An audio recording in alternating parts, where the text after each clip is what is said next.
Welcome to the 111 Approach podcast, your go-to space for deep thoughts, real talk, and exploration of everything from spirituality to self-development and the mysteries of life with some light-hearted humour along the way.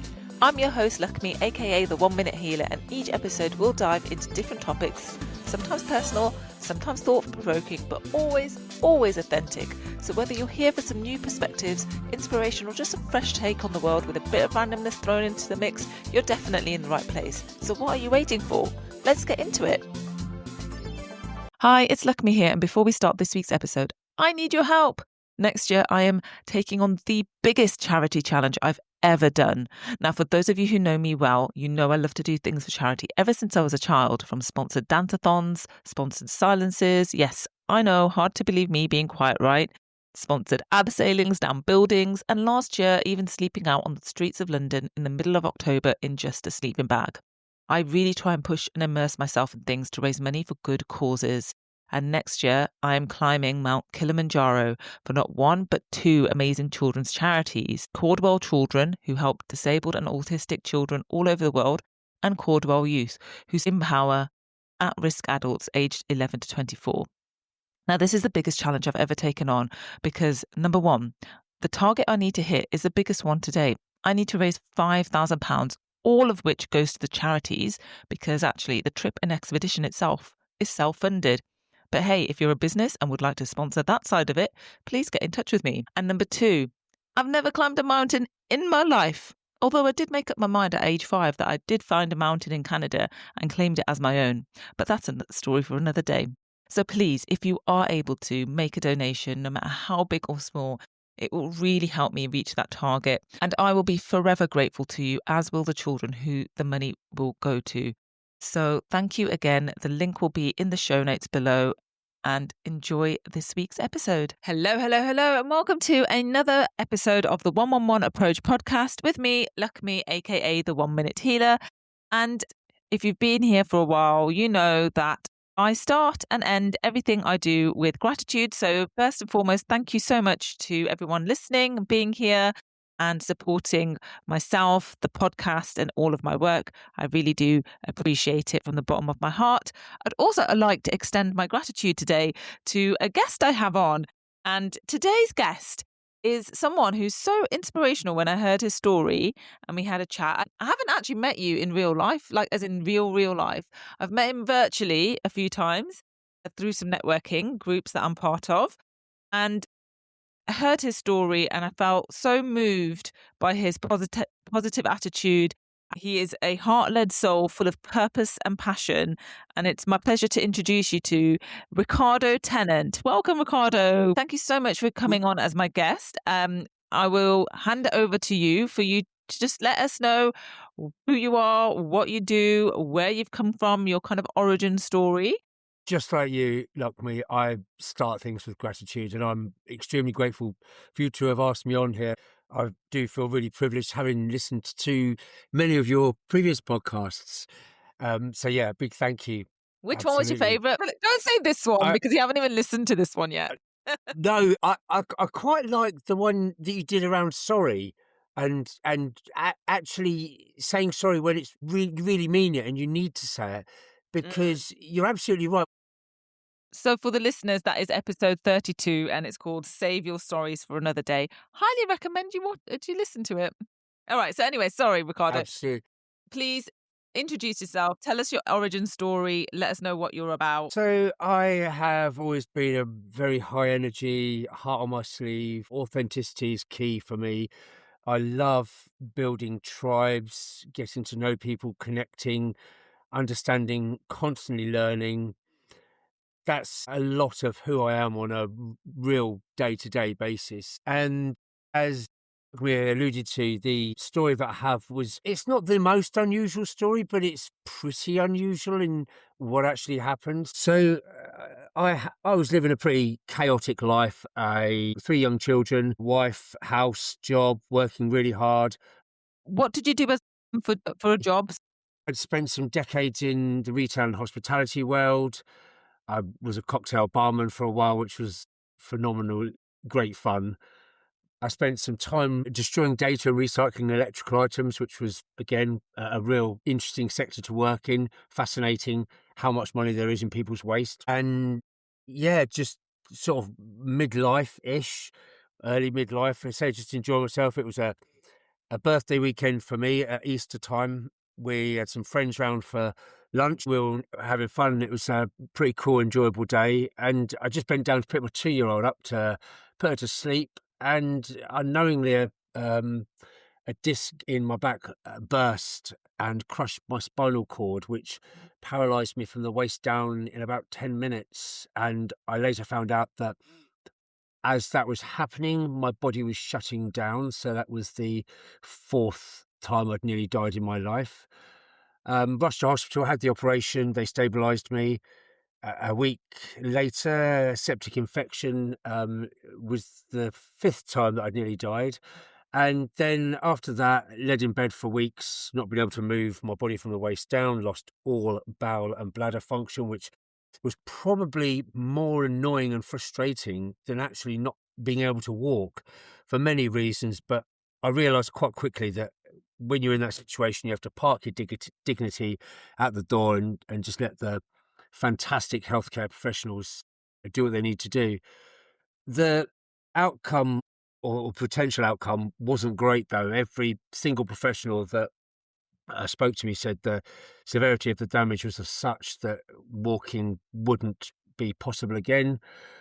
So I was shipped off to a specialist unit where I was sort of just, I suppose, they taught me how to deal with life in a wheelchair, which was sort of the outcome they'd been given and what the physios had planned to do with me. But I wasn't prepared to accept that. There was a point I maneuvered myself onto a sofa and one of my children got in my wheelchair and fucked off.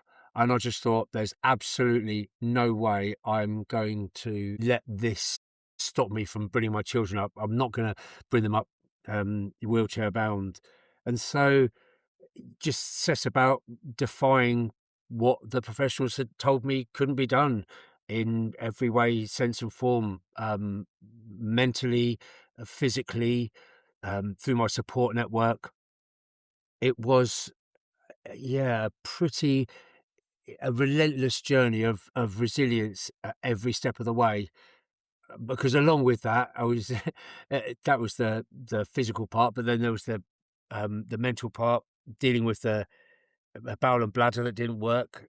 I mean, even that one thing alone is just pretty bonkers, having to learn how to use your bladder again at 40 years old. It's something you kind of get used to for 4 decades.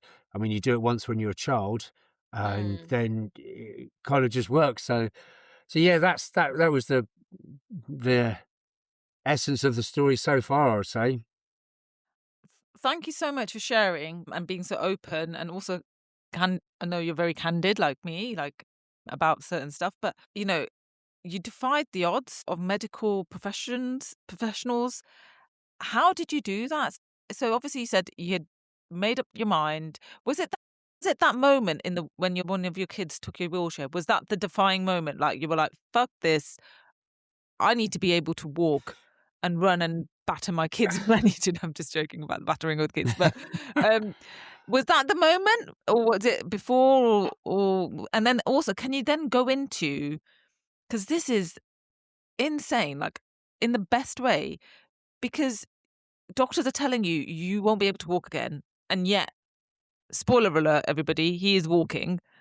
He's not only walking. What are you doing, Ricardo? Well, being that it's coming up to a big birthday on the anniversary of the injury, I am going to climb Snowden to raise money for a friend's charity. And this was a friend I met while I was in hospital. We had our injuries about a week apart. And he realised when he came out of hospital, there was no support for people like us in the aftercare. So he set up a charity called Millimeters to Mountains to give people that support. And one of the ways he raises money for that charity, he climbs mountains.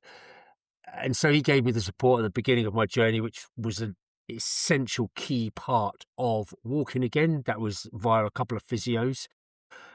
And it's just the right thing to do, to pay back.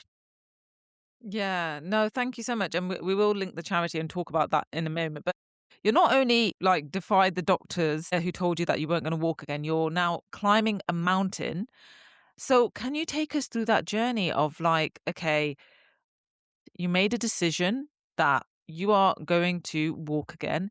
And then what was the journey? How did you do that? So I suppose all throughout my life, for example, if I just go back to school, education didn't agree with me, and I was adamant I would get to where I want to be in my life through who I was, and I didn't need education. And there were many other times in my life where people said no, relationships, bosses, parents, and every time somebody said no, my brain was just no, fuck it, yes. So the I suppose the mindset and the resilience had been bred or nurtured from quite an early age. But yeah, going back to the time in hospital, just one example, I was led in the hospital bed for weeks, and I was trying to move my foot. I was just trying to get it to go up and down, and I spent so much time learning about the body. And I learned that when the neuropathical pathways are damaged, they wear out a lot quicker. So, for example, if you, as with a normal working body, wave your hand a lot, eventually it will get tired. Well, that's the pathways getting tired. But when you've got damage, they get tired a lot quicker. So you can only do so much before they get tired. So I had to learn and understand that I had to try and move my foot. And then when it felt tired, stop, rest, give it time to recover, and then go back to it. And I had to keep fine-tuning that time so I could do it as often as possible and often as possible. And interestingly, I could feel the movement in my head. I could see the movement in my mind's eye. I could really feel what was actually happening. But of course, when I opened my eyes, my feet were not moving. They were just as static as they were. And after a while, I realized maybe I'm trying to do too much too soon. So I turned it down and focused on the same thing relentlessly again and again and again, but just with the toe, as I thought, if I can just try and move one toe to start with, then that could be the start, and then I could start moving another toe, and you get the idea, build up and build up. And so I went back to it weeks later. Again, I could feel the toe wiggling in my head, but I actually did get my toe to wiggle through the power of the mindset and the consistency of doing something really boring again and again and again and again, and just thinking through that movement and really visualizing it and imagining it. And you say, yeah, eventually one day it moved, only 5 millimeters, but it moved. And that was gold. Oh my goodness. And can we say it louder for the people in the black? Did you hear what he said?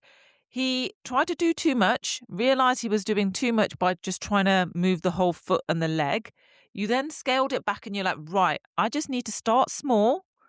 So you started with the big toe. And I think I did say to you, I was like, when you were telling that story the first time when I heard it, all I kept seeing was that scene from Kill Bill. I don't know if it volume 2, when she's buried alive and she's like, wiggle the foot, big toe, wiggle the big toe.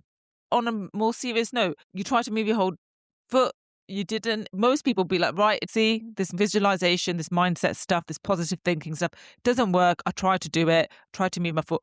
But no, you were so determined. You're like, right, I'm doing too much. You went back inwards to yourself and be like, what am I doing wrong? It's not that it doesn't work. What am I doing wrong? Can I do something differently? Can I try a different approach?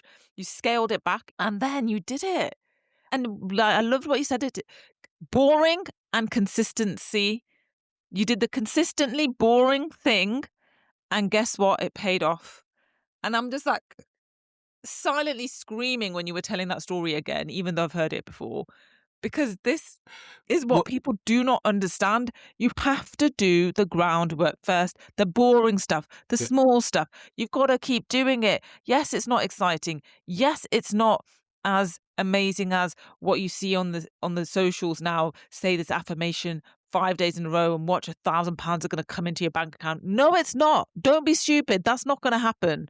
You have to do the groundwork first. That will only happen when you do all the inner work, all the getting rid of all the crap that's limiting your beliefs and all that stuff energetically. But it just starts with something small, consistent and boring. And boring is beautiful. I'm putting it out there. Boring is beautiful because that is what gets the results. Thank you so much for sharing that, Ricardo. Do you want to add anything to that? Because I have got a few more questions for you about some other stuff as well. Only that when you're in hospital or led and you can't move anywhere, you have time to think. And my attitude with a lot of things in life is throw absolutely everything at it. And there was a lot more than just that boring, consistent stuff that I threw at the rehabilitation process. Is okay. Spoiler alert: it's going to be all the detail in my book, which is going to be released. On the Snowden climb. But yeah, there was a lot more that goes with that. It's just that determination that you really, you it was a real true belief in me that it had actually happened, that I'm 100% sure helped drive me and actually helped make it happen. Wow. Okay, so I want to definitely read your book and find out exactly how you made that. Because obviously, again, it's not just one thing. And this is another thing I like to tell people: just doing one thing is not going to change your life. You've got to do a bit of everything. Okay. So you just eating healthily every day for the rest of your life, but you don't do any exercise. You don't do anything for your mindset. You don't do anything else, but all you do is just eat the healthiest food. You're not going to get the results in every aspect of your life, because your muscles will be weak because you don't move them. Your mindset will be weak because you're not doing anything. And your energy will be weak because you're not doing any energy work. So you can't just do one thing. It has to be a myriad of things that you need to do together. And that's why everything works in like an ecosystem and a balance, and it's all symbiotic. So I love that as well. So we're gonna definitely watch this space for when Ricardo's book comes out. A date, have you got a date set yet? End of April, End of I'm April. thinking, Okay. just after the climb. Okay, so maybe we should have done this podcast a little bit nearer the time, so we could have linked your book, but it's okay. This is the little teaser Yeah. trailer to the when your book does finally come out, end of April. We will make sure we put a link in the show notes below, and then people can read about your journey and undefied the odds. That's amazing, so cool. So I want to backtrack a little bit, because you said when that incident happened, you said that was the fourth near death experience you had, and then you getting sepsis was the fifth near death experience you've had. Question one: how many near death experiences have you had? And question two: can you maybe briefly explain the first three in addition to the other two? I I could explain 2 of the first 3. I don't know that one of them is, really for public knowledge, and, Okay, whatever you're comfortable sharing. of course, I'll have you the 2 of the earlier ones were just through being a thrill seeker. I mean, I started riding motorbikes when I was about 11, much to the disgust of my parents. You can imagine bringing home a motorbike that I bought with my paper-earned money, Okay, I and was just going to ask I that. How absolutely does an 11-year-old, who sold you, who sells an 11-year-old a motorcycle? yeah, the kind of people I was sort of in that circle at that Oh, time. okay. Yeah, not brilliant. And we used to take these bikes over to places where we could ride them and we wouldn't be disturbed. But that love for riding continued into my early 20s. And one incident I can remember spending an hour describing exactly what happened, where it was a near death experience. But in reality, the incident was probably 10 seconds long. Yeah, but it But feels a lot longer, it's doesn't like it? when it actually happened, everything slowed down. It was one of those. It really, everything really did slow down massively. In like it was like somebody had reduced the speed on the YouTube, put it right down to sort of like point one of a speed. It just all happened so slowly, Like and the the slow Baywatch run. yeah, yeah, a bit, well, even slower than that. Yeah. But what was interesting with, for example, the incident was, had I have not reacted in the way that I had have reacted, I simply wouldn't be here talking to you now, because there was such fine margins and such a fine time to react to what had happened, and there was 2 of those. Oof. So you had 5 near-death experiences, almost as many as me, I think. I've had quite a few as well. I'll have to do an episode on my near-death experiences. Oh my god. Thank you so much for, like, being so open, and we're very excited that you're gonna be sharing all in your book. So, is there anything you've learned on your journey? How long did it take you then to walk? Like, what was the timeline? And I'm genuinely interested in how you do Yeah. stay so positive and in a state of gratitude when so much stuff happens to you, like piling on, like when you told me this happened and then this happened and then this has happened, and it all just comes sometimes in one big kind of landslide that just like knocks you for six. And then how do you cope, and what are the kind of coping strategies you use? Okay, so starting where you left off and going backwards, for me, it's understanding and appreciating what success looks like for me or for you, in whichever way you want to describe it. But for me, I changed my perception of success to be at a point when I could walk. I'm successful if I just get out of bed and stand up, and everything else after that is a bonus. Going backwards through the process, there was the gratitude. I was so grateful that my parents visited me in hospital, so I wanted to show them that I'd made progress. I was so grateful that my children and my family and friends visited, so there was that continued gratefulness. You'd look forward to things and you'd be grateful they'd happened, and, even when I showed them that I could master wheeling on the wheelchair, that Mm. was that was something to be grateful for. It's something I'd learned, but I think during the time in hospital, I was just focusing on making the bits of my body that I could make stronger as much as possible. That's what I was focusing on and being grateful for all those little incremental improvements. I mean, just to give an example, I was in a car going around a roundabout and I had such little core strength that I just fell against the window. So I spent the time in hospital focusing on just the core. And then it wasn't until I came out of hospital, sort of about a year on from the injury, that You my were in friend built hospital me a for a set of whole parallel. year? 9 months in hospital, Wow. 7 months in the spinal unit, and then some time at some of the other hospitals in Bristol and Bath. And again, I would always do this, but I have to make a shout out to the healthcare Yeah, professionals please because do. each and every one of them was absolutely fantastic. They were like families. They couldn't be more helpful. They were just absolutely phenomenal and amazing, and the jobs that they do deserve such recognition. I even wrote to the hospital CEOs, a couple of them, telling them about my experience, because I think it's, when you have something, when something good happens to you, you have to say, just as, because everybody's very quick to say something when it doesn't go so well. So I'm very much that way inclined as well. And then it was a progression from, wheelchair into parallel bars. I had the strength in my upper body to hold myself and sort of practice walking.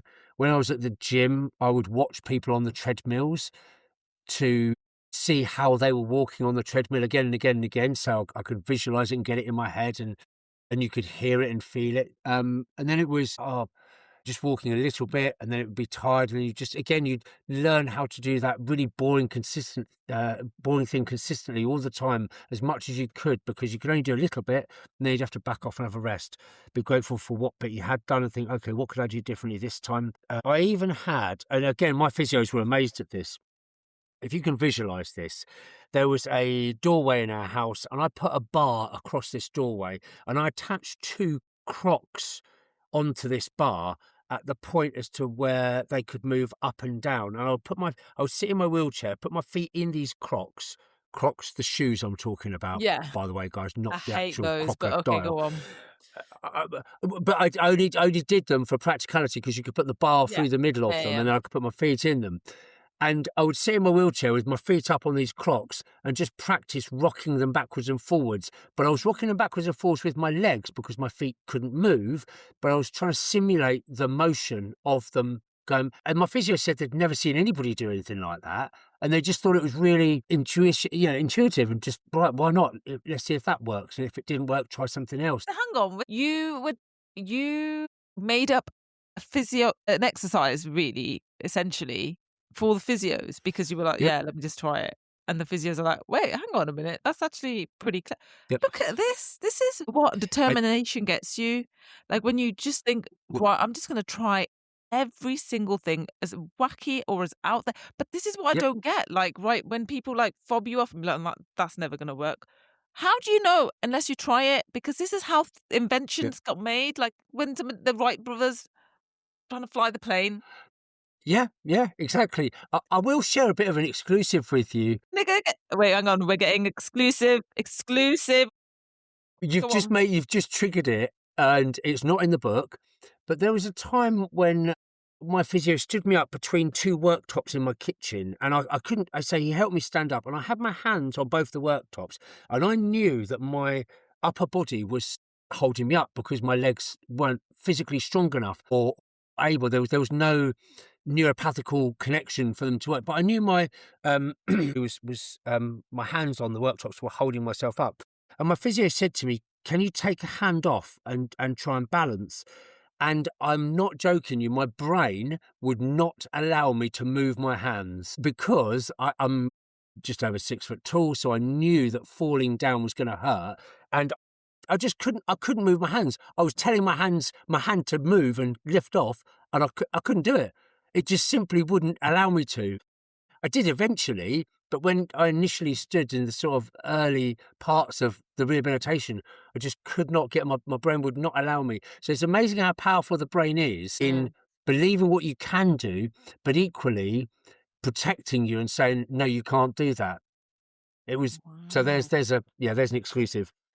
So, well, it always come back, and I do say this to people, our minds are the most powerful things, and they can be powerful enough to free us from the constraints and the restrictions of what we have been told and led to believe.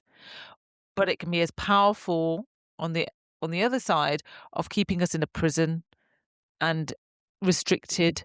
That's why mindset work is the most important work you'll ever do. And this is why I'm so passionate about my new programs now. You teach people how to understand the power of their mind and how their mind is keeping them in that cage state, or and how you can then override that, use these techniques, use these different styles, and like that you're using you're using your brain to try and get out of your brain basically. Do you know what I mean? It's crazy. Yeah. It's fascinating. And I'll share something else with you. This is in the book. And just to reiterate, the idea of this book is to help people in whatever challenges they're going through, because although mine are quite adverse, all the strategies and techniques that I learned and developed are very relatable to everyday things. When I read a book called The Power of the Subconscious Mind, and it's about 100 years old, I believe, and it had in there a sleep technique, or relaxation technique that I found really powerful. And afterwards, I thought to myself, well, why don't I add in what it would be like when I am walking again as if it has actually happened? Because it described this in the book and how powerful it was to do this. And rather than finding the audio version, I spent the time recording myself talking this relaxation technique to start with. And then afterwards, I described in real detail what I how I saw myself when I was walking again, as if it had actually happened. And I described myself going to one of my favourite beaches and being able to walk with my children. And then once I'd recorded this, I listened to it every single night as I was going to sleep, because I truly believed that I could program my subconscious mind to fix my body to a degree that would get me to where I want to go to.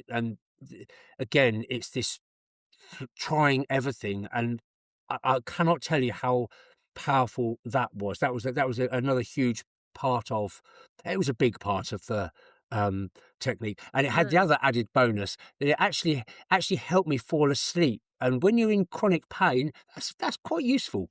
Yes, I know. And I mean, like you've said that obviously struggle because you are still in quite a lot of pain, right? Like, and that's when we said we'd do a session for energy healing because you'd never had an experience of it before. How did you sleep that night? Because I remember you saying that you were like struggling with your sleep. So the neuropathical pain is very sporadic. There's no rhythm to it.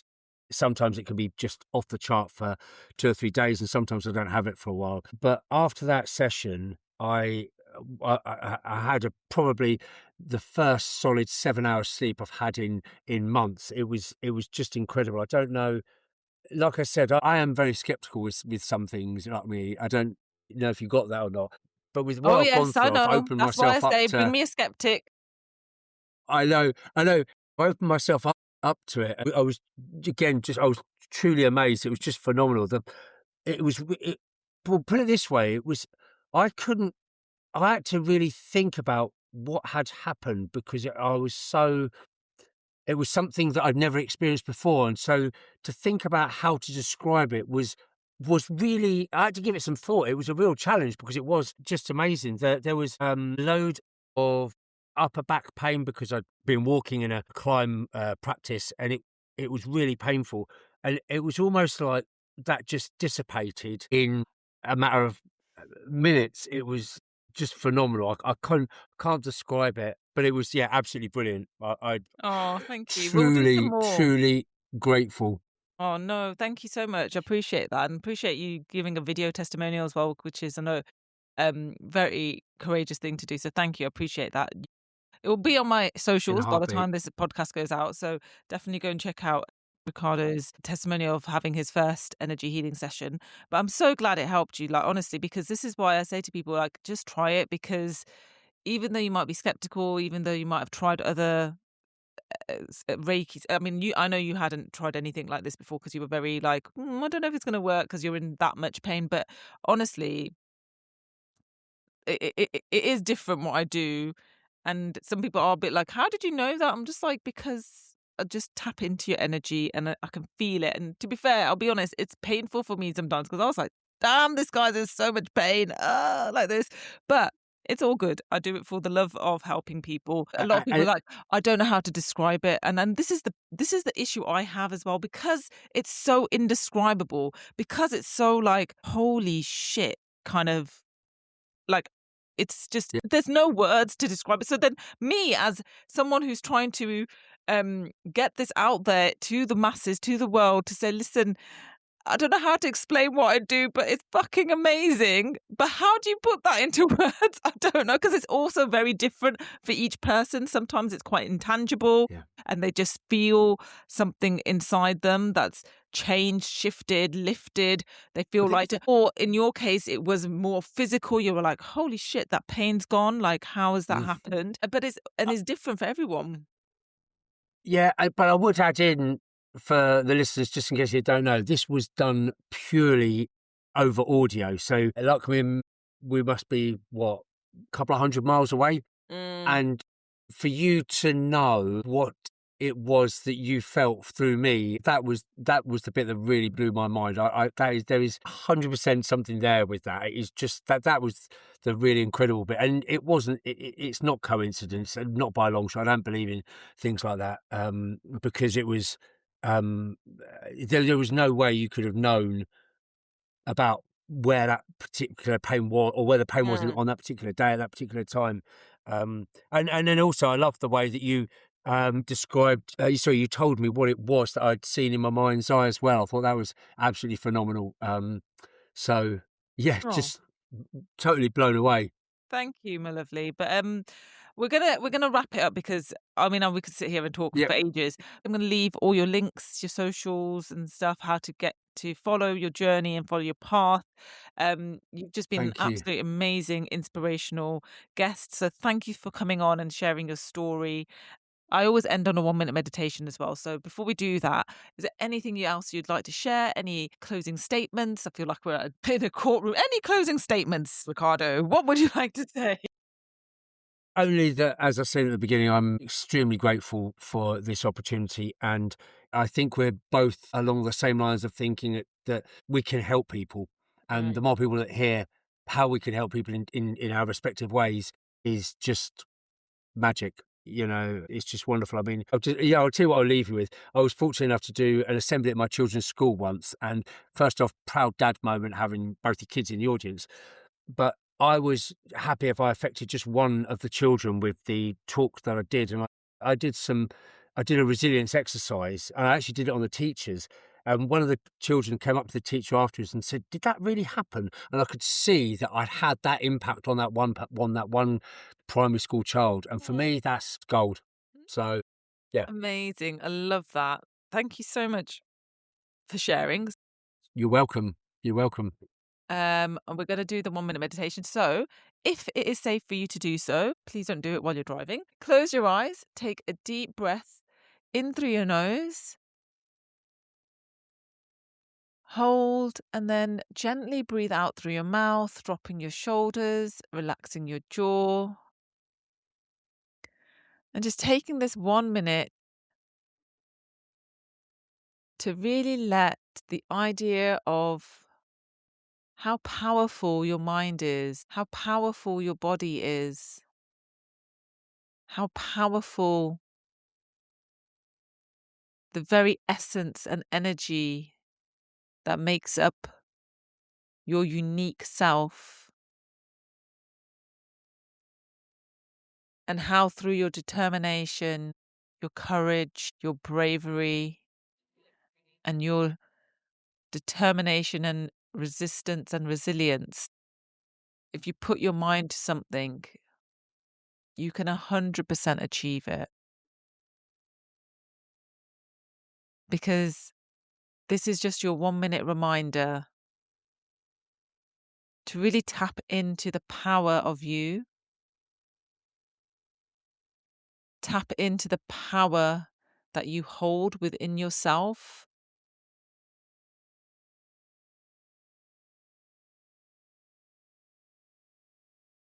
And remembering that your mind, your body, your soul, and your energy all work in unison.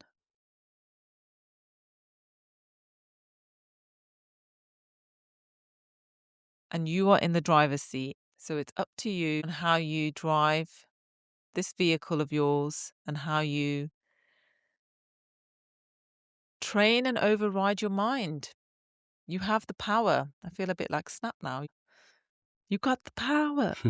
This is a very weird 1 minute meditation. But anyway, let us just put a smile on our face and breathe in, hold, and then as you breathe out, open your eyes and just feel your power. Amazing. So Loving thank that. you so much again, Rikardo. Thank you so much. Please remember to download, share, and go and follow Rikardo, but share this episode with someone who you feel that would really be inspired and moved by Ricardo's journey. I mean, who wouldn't? So literally share it with everyone, because obviously this is just living proof that when you put your mind to something and you try every single thing and go back to the basics, you can achieve miracles. And that is exactly what Rikardo is. He is a walking, talking miracle, but also so are you, because you are here and your body is here. But this is where it is like defying the odds. So yeah, please do your bit for this podcast episode. Rate it, review it, share it. If you share on your socials and you tag either myself and Rikardo, we will obviously share it as well. But thank you so much, everyone, for listening again. And I will see you all on the next episode. Sending you love, light, and blessings.